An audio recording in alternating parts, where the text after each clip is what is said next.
would love to work my way through some of the illusion around this term that gets batted around in the spiritual community of sacred union. And I just want to talk through the concept and make my way through something I discovered or experienced actually just last night on this topic. And the concept, I want to maybe define it, not for you, but maybe just for me, and to make sure I understand when I use that word, like what is the meaning behind it, what's the vibration behind it, what's the intention behind it. And to me, this is my definition, it's based on experiencing other people's perception of it, but what feels right to me. Sacred union is this concept of the masculine and the feminine coming together. And there's a bit of a, when you say sacred, because when we refer to masculine and feminine, we're referring to the energies of the universe.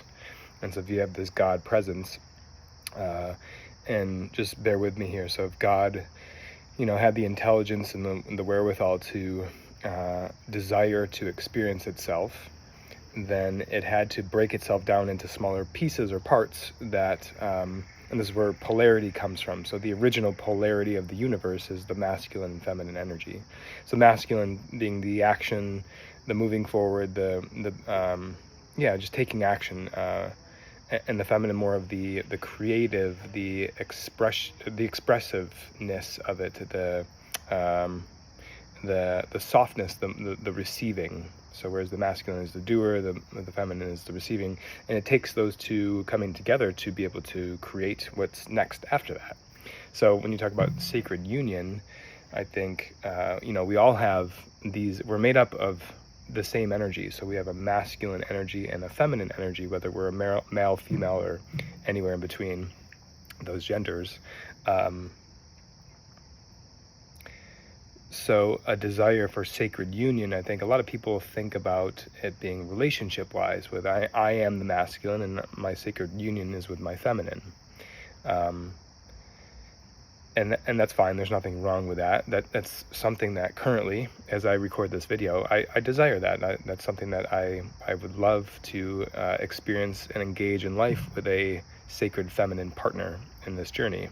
That's a conversation for another time. But what I'm getting at, and what I want to make my way through, is that I want to make sure my own masculine and feminine energy are balanced and interacting with each other in the healthiest way possible, so that if and when I find that feminine partner, I'm not using her to seek to fill a hole of what is lacking in the balance of my own masculine feminine, if that makes sense. Does that make sense? Where I'm like, whatever I lack, I'm seeking her to fill. I think I said the same thing there, but so, like, what does that look like? That's been my question. Like, how do you balance the masculine and feminine energy inside yourself? And especially related to taboo subjects like sex or sexual expression. I've thought a lot about the concept of self-sex, masturbation, and what's okay and what's right, and am I desecrating something sacred by, pleasuring myself? And the experience I had last night was, it started with a yoga session. I got really in tune and connected, and I'll use the word sensual in my body with the sensations I was having through stretching.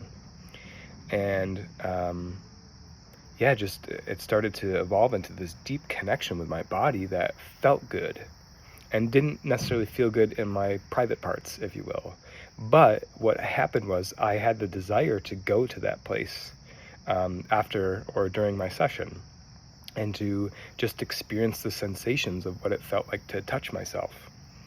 And to me, that was the sign or the representation of the balance masculine and feminine, because it came from such a place of respect and a pureness of sensuality, of it just feeling good.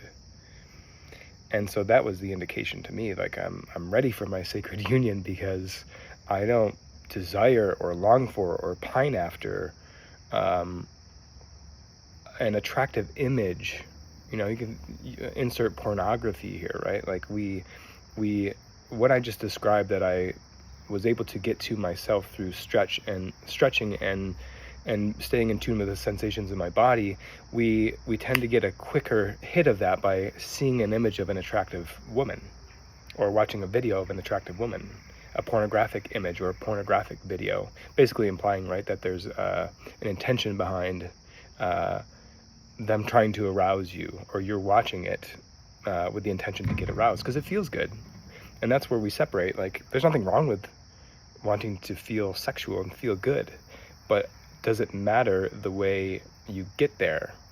And if you're using an image of somebody who you're disconnected from, they don't know, so maybe nowadays they do with some of these like cam girls and all that, but they don't know anything about you. They don't even know that you're there.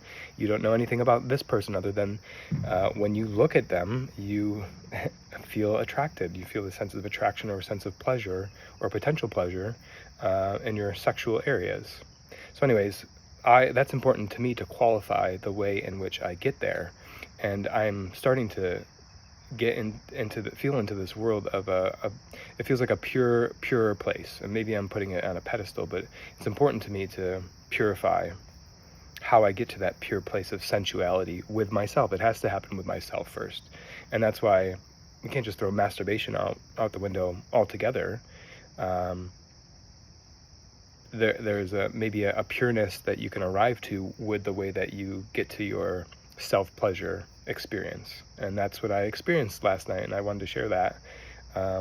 If nothing more than to just speak it out loud and articulate it so that I can hear it. So, there's plenty of work, and we can have other conversations to do around how you cultivate that masculine and feminine energy and even the balance. But I think this is more of the signal to me that the work that I've done in those places has paid off in a way that was embodied to me and easily and effortlessly and just happened, that's the indicator that it's natural. And I got to this natural place of wanting to experience pleasure in my sexual places.